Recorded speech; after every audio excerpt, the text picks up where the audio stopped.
Here we come. It is. Okay. Welcome back. Here we are getting started. Girlfriends of Virtue. And you have your regular standing Renee Moser and LJ Crawford. And we're welcoming today our girlfriend Gay. And we got a couple other girlfriends that are going to join us hopefully in the next few minutes. But we are going to kick off our Thursday evening chat talking about stereotypes and stigmas and how it affects us as Black women and where we are today with this. So let's get started. Oh, I might. Oh, I removed Gay. Yeah, you did. Oh, Gay. Hey, Gay. Yeah, Gay must be trying to figure this out. Some type of Gay. Where's I'm your just, face? I'm just gonna watch today. You know what? The live video lady talking about I'm just gonna watch and it makes her little head, I mean the little circle move. Okay. So you're not gonna contribute? Yes. I don't know. We'll see. We'll see. I've never done this before, so I just want to see Okay. how it goes. It's Oh, just a talk with your girlfriend. That's all. yeah. And you Mhm. know what really let me just say this because I'm not first of all, I'm not a journalist. I'm not trying to pretend to be anything but me. And I'm just Renee, one of the girlfriends who loves to talk. Everyone knows that. And I certainly like to talk about things that are meaningful and hopefully, somebody gets something from it. Mostly me. So this is not, we're not scripted. It's not fancy. This is just like you're in my living room with me having a girlfriend talk. And tonight we're just talking about stereotypes, real talk, and the reality of stereotypes. And you know what? Let's just start it off with this again. For me, ladies, I want to deal with stereotypes within our own community, right?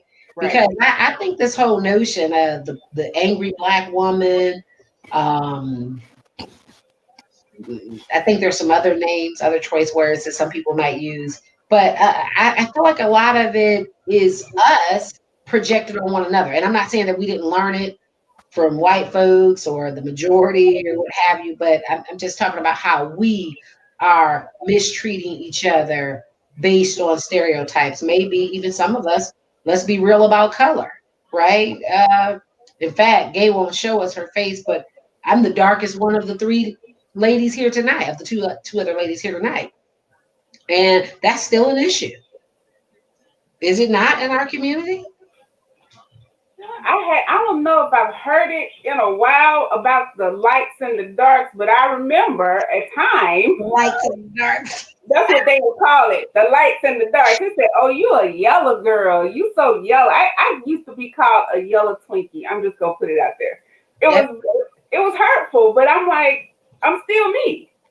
Yeah, but I think the worst part is the stereotype. What's the stereotype about maybe a dark woman?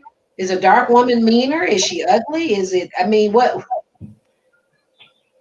Yeah, the If you darker were dark, women. you weren't so smart. Maybe I don't know. Well, it used to be, well, from what I remember, was that darker women were more angry, and the lighter complected women were more prissy. And I thought that was kind of wrong at the time, because at the time I was a militant little something, and so I was really angry. So I went against that grain. So Wow, now that's interesting. Gay, have you ever heard that? Have you ever I heard? have. I Have have you? heard that. I have heard that, dark people are mean and Wow. some people feel like they're not pretty, and I'm gonna lead you into something else that you may not want to cover today, but like I asked a black man who was dark skinned, how sometimes men say they won't date a dark skinned woman, or they won't date a black woman. And one of the reasons a guy gave me was because he didn't want his daughter, if he should have a girl, to be dark skinned, because he was dark skinned and have to go through some of the things that dark skinned women have to go through. Mm. Wow. That's good stuff. And you know why I say it's good stuff? Because first of all, seriously, we're not talking about this enough. Mm-mm. Okay. And I'm thinking about myself because I guess I'm in the category of dark. Sometimes I don't know, right? But I must say, I had never heard the stereotype that the darker you are, the angrier you are. I definitely knew that the darker you were, you weren't considered as pretty. Now that's for sure. And I always knew that had to do with some being, the lighter you were, the closer to whiter you were, and therefore you certainly, I guess, were more desirable or more likable. But the notion that you were mean or angry or something like that, I just didn't know. And I don't know, I just have navigated through life with my dark skin. I mean, I don't know, with no real regards to that. Now I'll be honest, as a child, thing again, there was not much of an issue about my complexion, maybe with the exception to the fact that my mother is a light skinned woman or lighter skinned woman. And so my sister and I, my sister is right up under me. She's light, I'm dark. So people would say things like, "Well, that's not your mother." They would say that we didn't have the same mother because I was too dark. And of course, things like that was hurtful. Mm. And I suppose that they said that definitely she was prettier because she was lighter. Um, or even I get with me and my daughter, some people think my daughter's father's white. She's so light. Is she biracial? Oh wow. Yeah, I mean, so things like that. I mean, but I don't know that that's stereotypes. I mean, I maybe it's stigmas, but at the end of the day, it is all very hurtful and it's very traumatizing, I think, to your mental state. Right. And that's what we need to deal with because it is still really an issue today. In fact, let me share a story. I was watching, and I never watched these reality shows, but this had to be maybe 6 months ago. I just happened to catch a Love and Hip Hop Miami, I think it was. Mm-hmm. And the young ladies on that show were talking about the fact that the industry, so this is 6 months ago, and they were saying how the dark skinned women who are rappers or entertainers, bottom line, they're not getting treated the same, they're not getting the same opportunities, and they really felt held back because Mm-hmm. of this. And I thought that was really interesting, definitely very sad. And I guess to me, versus kind of complaining that, well, I'm dark and I'm not getting a job. I mean, I don't know. I'm just such a fighter. My thing is, well, what can we do to overcome this or to move past it? Not to really think, oh my God, like we're dark I and we're hear. not getting paid. Like, I don't know. That What do y'all think about that? there was one girl on one of those shows. She was a rapper and she was from Jamaica. So she was dark skinned. She's a beautiful woman and she could rap really well. So she felt like if she bleached her skin, that she would be accepted more. And so she went to her friends, of course. This was Love Hip Hop Atlanta, actually. And so she went to a doctor and she had a full face like makeup. She went somewhere and had herself turned white. And they didn't even know who she was. And they thought it was real. One girl started crying. How can you allow society, industry, Wow. whatever, to make you feel so bad about the way God made you that you feel the need to go and bleach your skin? But she didn't do it after that because her girlfriends were so upset. And she had to break through that mindset that she was good enough. I would never even think to go that far to have myself put makeup on to just see what it was like to be white or a lighter complexion. Wow, that's really interesting. So you're telling me that right today we are so impacted by, well, in this case, this is not I don't think this is a stereotype we're talking about. Now we're just talking about color, but Mhm. in the effect that well, I guess maybe it is stereotypes. If the stereotype is that black is ugly and black or dark is ugly, dark is not smart, dark is angry. Well, you don't want to be any of that, right? So you want to be light. Wow. You know, Wow. if we were you going to take it into the business part of it too about the stigma? Yeah, go ahead. So I was good grief, comeback brain. Oh, so in the workplace, sometimes if a black woman, speaks up, truly speaks up, and she's firm in her tone, and she means what she says, and she's not hemming and hawing, the audience that she may be speaking to may find her offensive or aggressive. And I myself, I'm like rainbows and butterflies. When I stood up for myself a couple times and I, stood flat foot and said exactly what I wanted to say, never raised my voice. I've never seen you act like this before. You are being very offensive to me. I'm like, I'm not talking to you the way you're talking to me right now. Is it what why am I being offensive when you have screamed and hollered in this office and it was okay? But because I'm giving you the facts about how I'm feeling, I'm aggressive. Now that's something that I can relate to, and that's something that really bothers me because white guys, I mean, I've seen in my work experience, white men yell, oh, I mean, do to me act very unprofessional, um, very inappropriate, and yet if they're a producer, if they're deemed to be good at whatever their technical job is, Right. it's like, oh, that's Jack. Yep. Oh, that's Jack. That's how he But is. like you said, if a woman, and in particular a black woman, because Mhm. in my experience, let me see. I guess I just feel like I don't know if I've had very many white women. I did have a white woman boss who was very strong, and she was very disrespected outside of her, obviously outside of her face, where men would refer to her as bees and all kinds of things because she was strong, she was affirmative, she was straightforward. But I can say in my career, I haven't seen a whole lot of hers, Right. let alone a whole lot of me. So I definitely would say, yeah, when a woman is affirmative, you don't have to raise your voice. Even like myself, like for me, I seem to intimidate people just my presence, and I don't know because maybe my presence says I'm serious. I'm not playing with you. Yeah, That's because people believe that, you know, we fight. Like you said, they believe we're angry. They believe that we fight. You know, they talk about how we move our neck and our head when we talk to each other.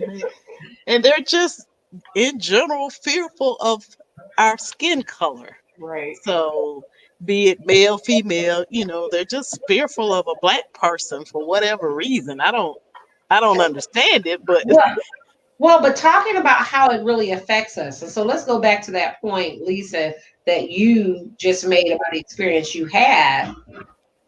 But how did that really affect you? How does that really make you feel when you show up in the workplace and you're a producer, you're productive, but when you find yourself having to sort of stand your ground, Yeah, it was. be affirmative, and then now you get misjudged, how does that really make you feel? So I've evolved. At the time when that happened, I was very sensitive to people and what they thought and how what I said affected them. Mhm. That was some years ago, a few years ago. I've evolved now to pretty much I said what I said. So, and this is what I meant. So I mentally had to understand that what I was saying had value. I wasn't trying to hurt them. I was trying to help and be of service. But over here, I wanted them to like me years ago. I wanted them to like what I said and be in agreement with me. At this point in my life, I'm like, okay, this is what it is. We can have a discussion about it, but you're not going to affect me internally. Now that's deep. And welcome, Simone. We're glad to have you here. Wow. Yeah, listen, gaze the black eye. Gaze the black eye. Like she's totally like, okay, I'm here, but I don't really want anybody to know I'm here. So she's the black eye, but she's definitely contributing. And so we're talking about stereotypes, stigmas, particularly. We talked about the color. And so Simone joins us now. If Gay would show her face, then the world would see that we're evenly divided now. We had two light women, we had two darker women. And Wow. so we are talking about these stereotypes about dark women. And we started off asking, had any of us ever heard of these stereotypes about, if you're a dark skinned woman, what does that mean? And for me, Simone, I said I had never honestly really heard anything other than dark skinned women are not as pretty. But I hadn't heard the stereotype that darker skinned women are angrier, unhappy, more aggressive, etc. So what about you? I think I've heard that darker skinned women are supposed to be angrier, but mostly I've heard that darker skinned women aren't supposed to be beautiful. When I was younger, I used to, I guess it was supposed to be a compliment. You're pretty for a dark skinned girl compliment. And I got that often when I was younger, but then I'm like, that's not a compliment. Why can't I just be pretty? Why does it have to be a pretty for a dark skinned girl? Why does it have to do that? But that was the stereotype that I was associated with, or that I've heard about dark skinned women when I was younger. What about now? Do you think clearly, and I've shared a lot of information this week online, the notion of stereotypes are still very prevalent today and affecting us today in the workplace, particularly as Black women, no matter what color you are. Right. For today, do I think it exists? Probably so, but I just haven't heard it as much. I just think Black women as a whole, we get a stereotype just as Black women, period. So I don't know if I hear it as much, dark versus light, or if you're dark skinned, you're this, or whatever the case may be. I can't say that I have. What about in the workplace? I know you've been in the same place for quite a while.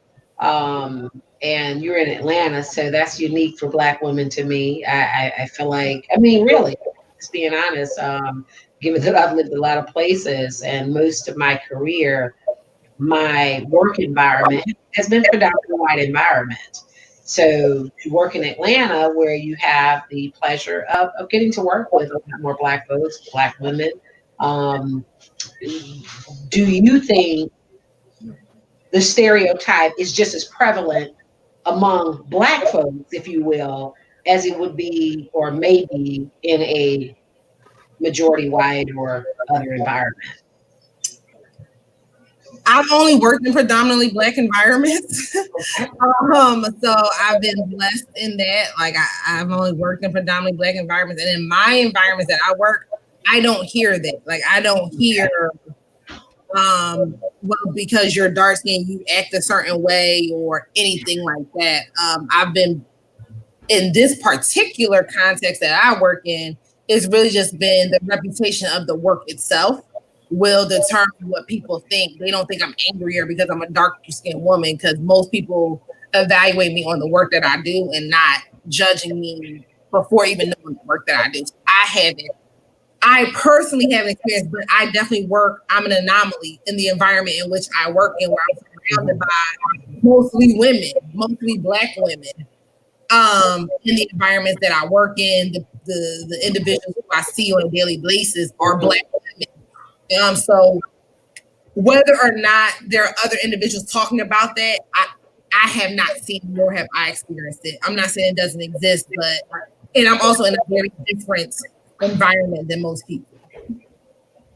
And that's really good, right? Because I think that's part of the thing for us in our community, right? Like we are so not monolithic and our experiences are so different depending upon where you're coming from, depending upon where you're situated. I mean, and that's why it's so important to me to be able to hear from Black folks' perspective, the range, right? Because for me personally, I believe that I have experienced what probably I guess could be a stereotype, like the fact that I'm from the North. Like I never thought about that, and I've been living throughout the South for definitely more than a decade.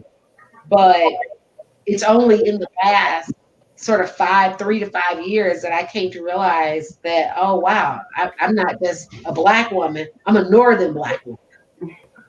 And there's a difference. And people say things like, I talk funny, I talk different. I mean, things that, to be honest, is very hurtful. And it has come from as many Black folks as it has white.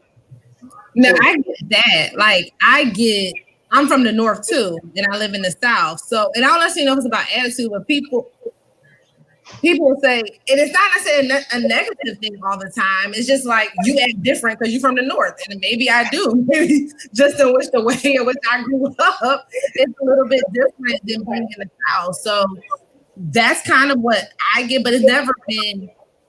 I've been blessed to not have anything, let me say, to my face being negative. Now, will I have individuals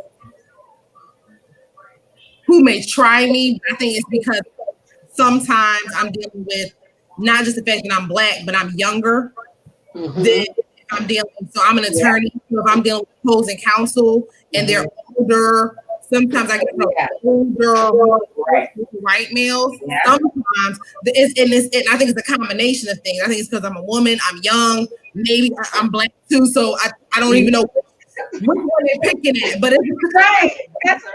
It could be all of them. I don't know. But normally, once they see that I am about my business, then we usually can get in line very quickly. But I think anybody will try you because they think you're young. Oftentimes, I think it's because they think I'm young, and so they don't think I'm as equipped or ready or prepared when they meet with me. And so I think that, but I think it could be all of the above combined into one, though, right? Like I don't know which one it is. Pick one because it could be all of them. Well, I definitely agree with that, and I'm sure Lisa and Gay can attest to that as well. Because even when Lisa said, like now things that used to bother you don't bother you. So once you get to a certain age, and to be honest, it seems like to me for Black women, probably because of the stereotype that if we get any respect, we definitely have to secretly be much older, which is kind of crazy, or not kind of. It is. But the notion that we are a certain way, I'm saying my experiences, I definitely know that that's not just white people thinking that. That's Black folks treating each other the same way, and let's add another factor in here, class, right? Let me say, so when I went to law school and Renee, hold on. Before you start, I think Lisa has to leave us. Yes, I do. Yeah. I want to stay as long as I could, but thanks, Simone. Y'all have a great one. It's been real. Thanks, Lisa. See you next time. Yes, ma'am. Let's see. How do I do that? Okay. So I was just going to say, when I went to law school, at that time, I'm 30 years old and not really thinking about things like being a first generation to go to college, period, let alone law school. But that's when I moved to North Carolina, and I think I really would say that was probably the first time I ever had Black people to question my Blackness, based on what, they perceive me to talk a certain way. Like, Renee, you're not really from Detroit. Are you from the suburbs? Like, what? Wow. And I met other colleagues who, like myself, came from very humble beginnings, who were first generation, and maybe they didn't talk the way I do, and therefore people didn't perceive them to be as intelligent. And now that I think about it, I'm thinking about people who are also dark skinned. So I don't know if that played a role into it. I don't know. But um, that was a shock for me Mm-hmm. because I went to law school at a black school Mm-hmm. with black people. And that was the first time for me to really see the class differential among our community and how we could treat each other based on that class difference or the perceived class difference. Uh-oh, somebody done got upset with me. Who's sending me an angry? They don't. Uh, uh, Dolores Weaver. Who is that? Dolores. Where are you looking at? I don't know, girl. Well, I don't know. Maybe Dolores doesn't want us to talk about stereotypes and stigmas. I don't know. Anyway. Oh well, Dolores. I don't know. Maybe you do, maybe you don't, but that's interesting. See, that's another thing. But I like this. This is what's nice when you're on this Facebook Live, and some people can get excited. Some people, I don't know, will rebuff you. But that's the good part about life. If you're not on the same boat, just keep your boat going. Don't worry about theirs. It might tip over.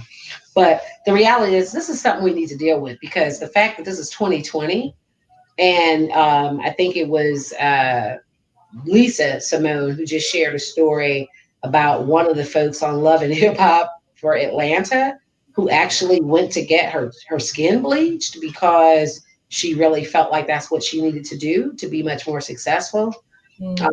That's heavy. That's hurtful. That's sad.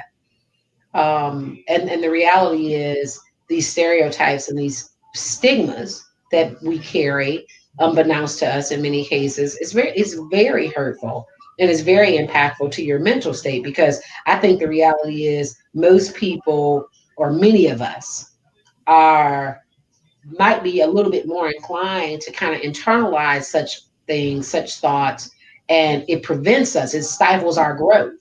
Right. And we no longer want to step out front or, you know, be our best self because we're so afraid and worried about what people are thinking of us. What are your thoughts on that, Gay? I think that you are absolutely right in that it makes us fearful in terms of being our best selves. I don't know if some of this may have stemmed from slavery, and they used to call the light skinned women or the lights would work in the house, and the Mm-hmm. dark skinned people would work in the field.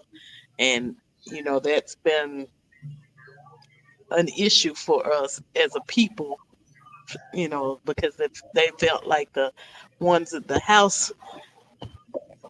uh, the house slaves, like I said, we all slaves, but they felt like the ones that work in the house were better than the ones that worked in the field. And I think it's just, I think that's probably where it may have originated, and it's just, been passed down through the generations as to, and like I said, lighter you are, the more opportunities you were afforded. Like you talked about the actors and actresses where they go for roles. The light skinned women were more apt to get a role than the dark skinned women. It's just perpetuated itself down through the years.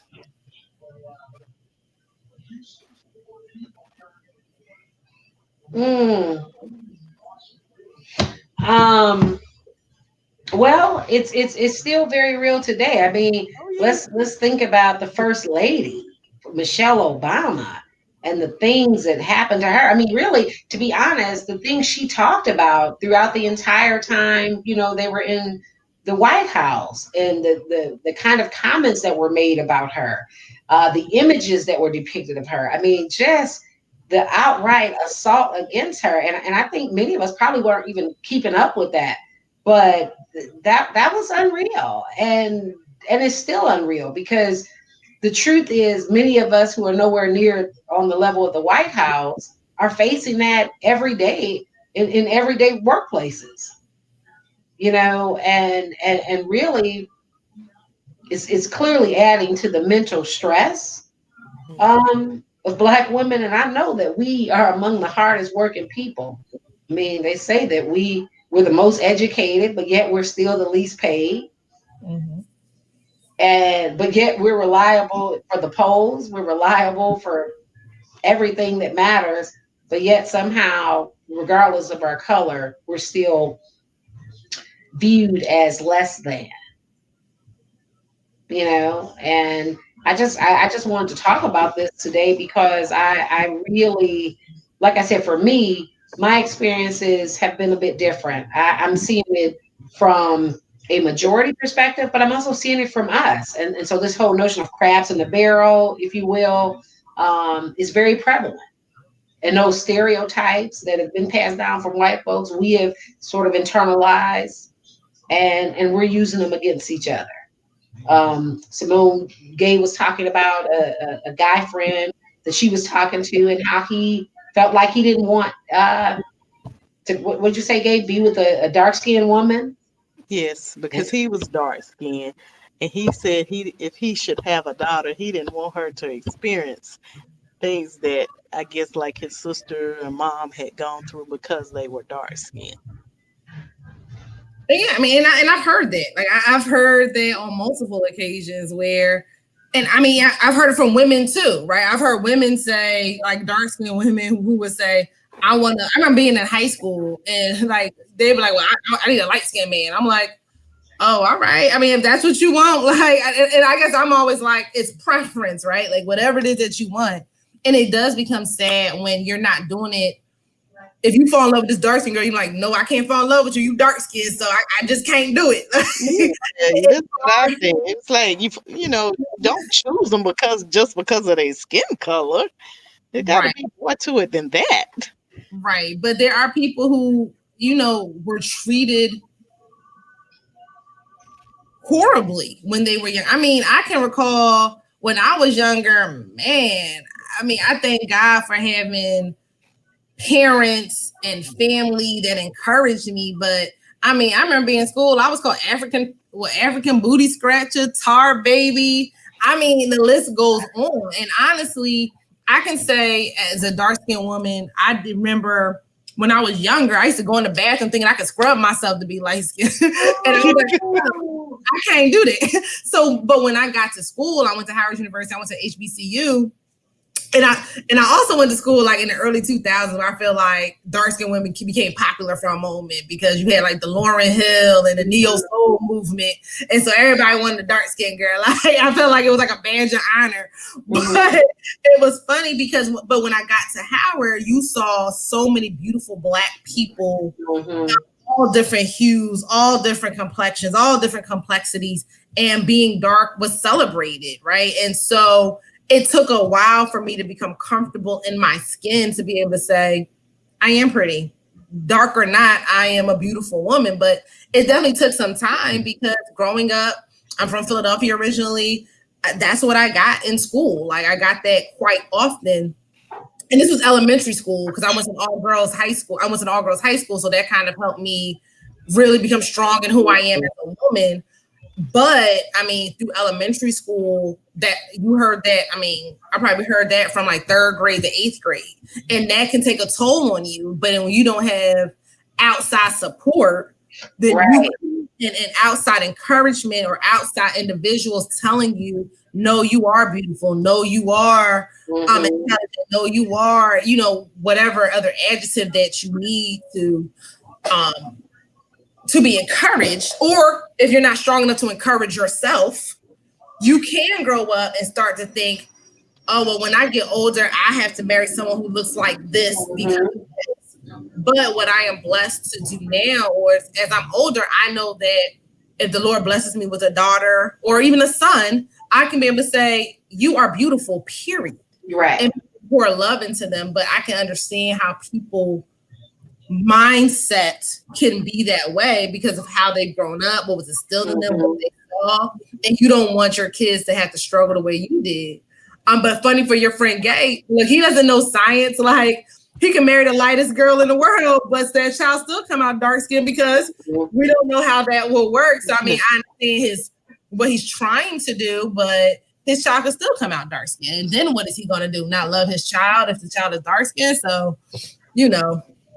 But you know what? This is really deep. And Simone, and I appreciate you sharing that childhood story because for me, to be honest, that's what I'm talking about. And that's where we talk about the mental state, right? And how it, you know, how racism, how sexism, how bias, prejudice, how it really does create mental health issues. Because I think while you definitely come from a loving, supportive family, and many people do, but for whatever reason, you know, being called names like that, for some people, they never overcome. Or for that matter, when you become an adult and then you realize maybe you're not getting a promotion. And then you start thinking about why. Is it because I'm dark? Is it because of this? Is it because I'm black? Is it because I'm female? You know, how impactful that is. And wow, I don't know. For myself, let me just say this. You see, I got a scar. So I got burned when I was 6 months old. So as far as I know, like I came into the world different and having to explain, like, you know, as a kid in elementary school, what happened to you? What happened to you? And of course, when I made some people angry, they would call me names, but I was such a tough kid that it was like, if you call me something, I say your mama, you know, and yeah, I mean, really, like you said, I'm ugly, your mama's ugly, that kind of thing. Yeah, I mean, I'm from Detroit, so I don't know, maybe that's what we were taught, but um, I honestly, I don't recall really feeling so unpretty because I was dark. I do recall color being an issue between color and your hair. So nappy head, you didn't want to have a nappy head, and maybe that's a stereotype about black women in our hair being nappy or whatever. And I really despise using that word. I really do because I do have, or I did have very coiled hair, so it would fit that nappy description. Um, but I didn't grow up really conscious about dark skin and being dumb or angry or anything like that. So I thank God for that. But I realize that many people did grow up hearing those things and even coming into, because I remember when I got to law school, meeting beautiful women like Simone who were dark like myself or maybe darker, but who did still have issues as young adults with their skin complexion and really feeling pretty. And I remember being a rather shy, you know. I even dated someone who was dark skinned, and he, being a Southern guy, said that was something that he grew up, you know, under that veil of being a dark skinned guy and not so handsome, or just not feeling good about himself because he was dark. And again, like I said, I remember being in shock about that. Like, wow. So now here we are in 2020, and we're still dealing with this, and this still is very, very pervasive. And the fact that we mistreat each other, let alone white folks mistreat us because we're dark or um, because of our hair. You know, even we wear braids, we wear locks. It's not like theirs. I think that's another thing. I don't have hair, so I didn't realize that I'm making a statement in some places. I mean, like really, I really did not consider myself to be making a statement. I just knew that my hair was thinning. I had to cut my hair off. It wasn't growing back. If you know me, you know that I've been natural for almost 20 years. So for me to like really be wearing wigs is totally not me. So I just accepted and adjusted and I wear this bald head. But for some people in certain places, that's a statement. What is that statement? That I'm black and I love it, you know, and to think that that's a problem, you know, I think that's, now I can tell you that really does bother me. And when I was made aware, and I would say I was really made aware of this in 2017, 2018, that, yeah, like black lady, bald head lady, northern black lady, like, yeah, you're not appreciated. And the way you talk, you know, you think you're smart. I mean, yeah, that all of those things were hurtful. Now, it didn't change me, but it was hurtful to realize, like, wow, who I am goes against the narrative for who I should be. It goes against the norm. Like you're not the norm. You're not what people expect, or you're not necessarily the norm. You're not what people are comfortable with. I think that's what it becomes. This is like, is there a sense of comfort? And so, what I can appreciate now, though, is that Black women are saying, "I am who I am," and you're going to have to figure out how to be comfortable, right? Like I think, Right. and it's like natural, this natural hair. Like this is the hair that God put on my head, that grew out of my head, and guess what? I don't need to relax it anymore to make you comfortable, right? Like I am still that same smart, intelligent person that you hire, that you got to a relationship with. And guess what? You're gonna have to deal with it. Like, and it is beautiful how people are just embracing that and embracing who they are. You're wearing your natural protective styles. I know in my field it's a little bit more conservative, but I still can get my hair and I'm still going to put it in braids and I'm still going to still be professional and I'm still going to do good work. But it doesn't change who I am. And you're learning to accept that. You got states that are passing the Crown Act, right? Because we're not going to discriminate against. Isn't that unbelievable? That is unbelievable to me. What'd you say? Yeah. Tell us, Simone, about the Crown Act. Something that you can't discriminate against a person because of how they wear their hair, and so you're talking. That's the general outline, Right? But the fact that we still have to pass that now, so that people aren't discriminated against, it's a problem. But I can appreciate that we're trying just to come into our own and be who our authentic selves, and I think that that's what's important. It's going to take time. When people have been taunted because of who they are and what they can't change for years upon years upon years, it does affect your psyche in a different way. And you have to really start to believe for yourself that you are beautiful. But sometimes if you've been hearing this for 30 years, for 20 years, and now and you have to now change your mindset, it's hard because that's how you've been conditioned for so long. And so you have to give people an opportunity to understand and to really dig deep to where that comes from. And then you're not even just talking about outsiders. Sometimes we know you have families who treated one child differently because of their complexion or gave more preference. So you're not only dealing with outside factors, but sometimes these people have the family factors that occur in their own life that they're having to deal with too. It's a lot that a person who may still struggle with their skin complexion has to deal with. But what do you think about in the workplace? Because when you talk about Crown Act, so that means somebody has a bias about your way you wear your hair.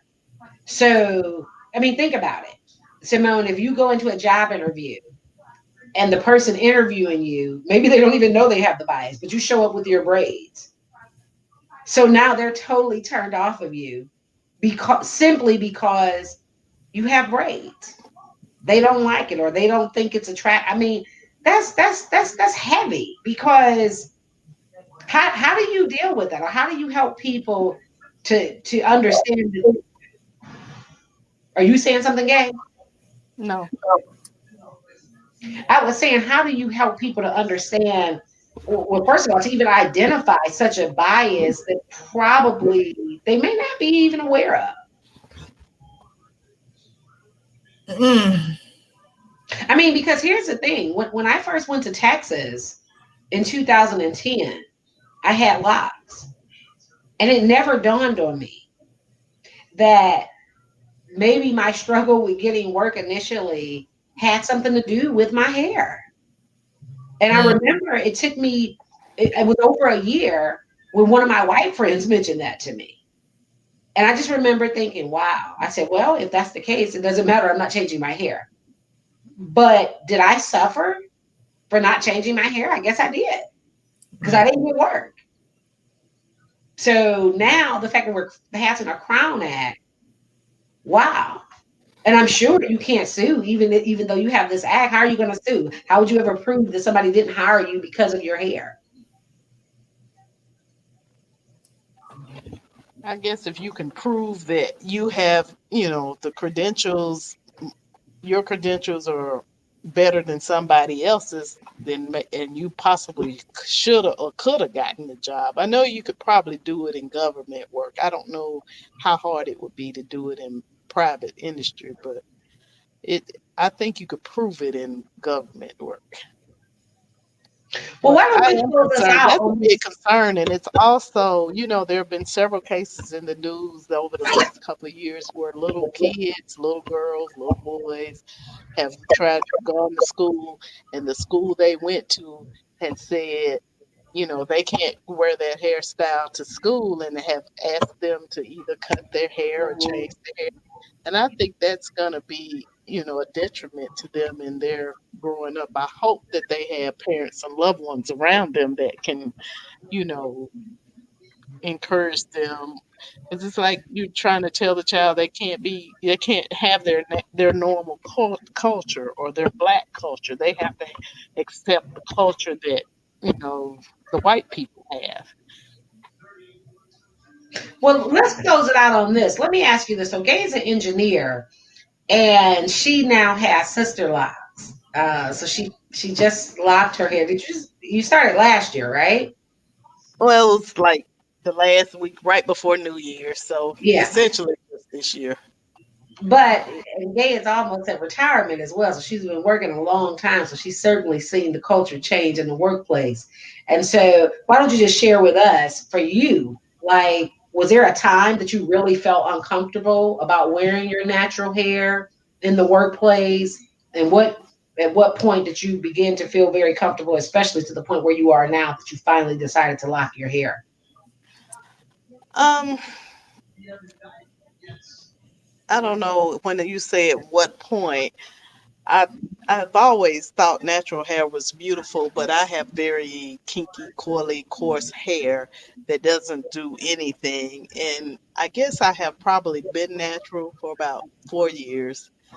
And the getting I wore the braids and I've worn everything you can think of, the weaves, the braids, the whatever.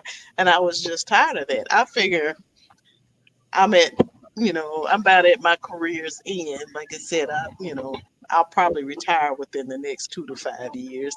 And I'm like, it's time for me to be me. And I'm not really concerned about, what the rest of the world thinks about me.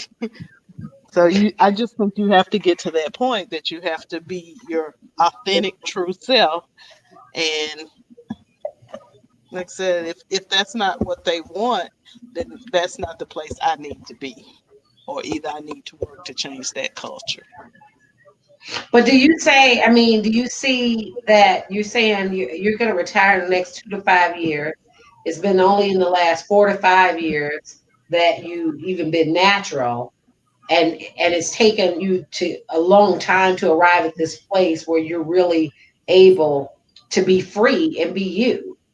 And you see how, like, what's wrong with that? Like, you spent Yeah, your whole career committed to an organization producing, but at the same time, not really being able to be your full self.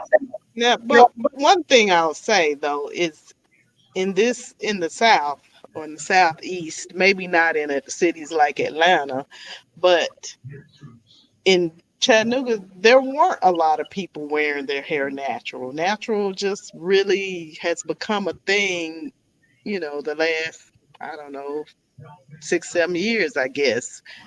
There were onesies and twosies, but the overwhelming majority was still wearing relaxers. So it has just become and like I said, I didn't want to go natural at first just because I knew I couldn't, like I said, the texture of my hair to me is difficult to manage. And I just didn't think I could do anything with it. And I couldn't. But Mm. Well, this has been good, good information. And I guess we'll just close out on this. Stereotypes and stigmas really do hurt, and they really do cause pain and problems for many of us. And so I can't say enough for folks to, I can't say enough to encourage you that if you're dark, or you got curly hair, or whatever it is about you that, as a Black woman in particular, that the world doesn't like or subscribe to.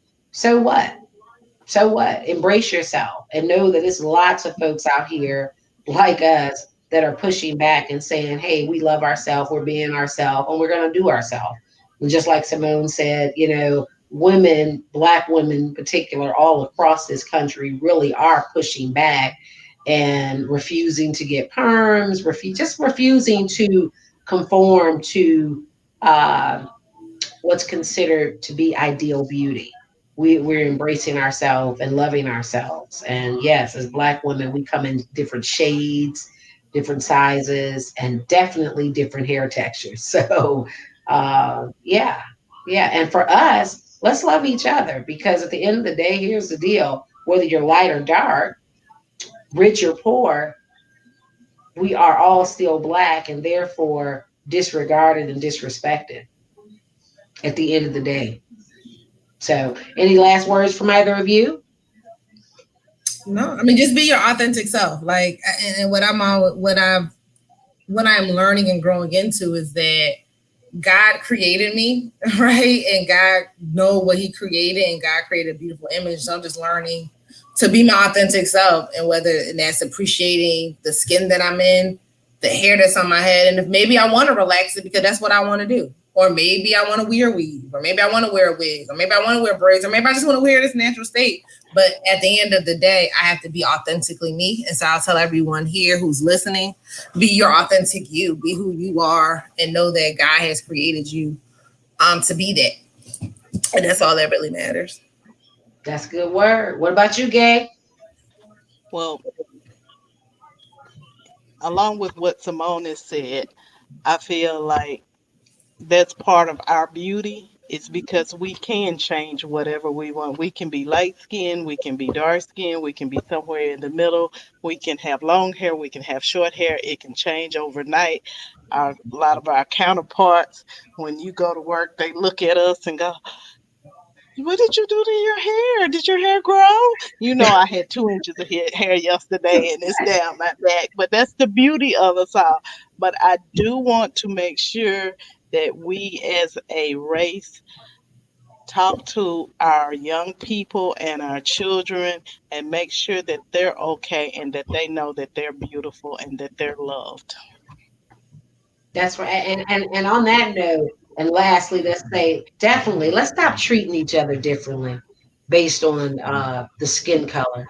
Because like you said, Simone, you don't really know, especially for us, you don't know what you're gonna get. You could be two dark parents with a really light baby. You don't have to be a light parent, a dark parent. Or you get a mix of children. Love them all equally. Like for real, because they are your children. Yeah, this is good. This is why I love having girlfriends over. Okay, girlfriends, time to go home. Have a good night, everybody. Good Right, night. have a good night. Bye bye.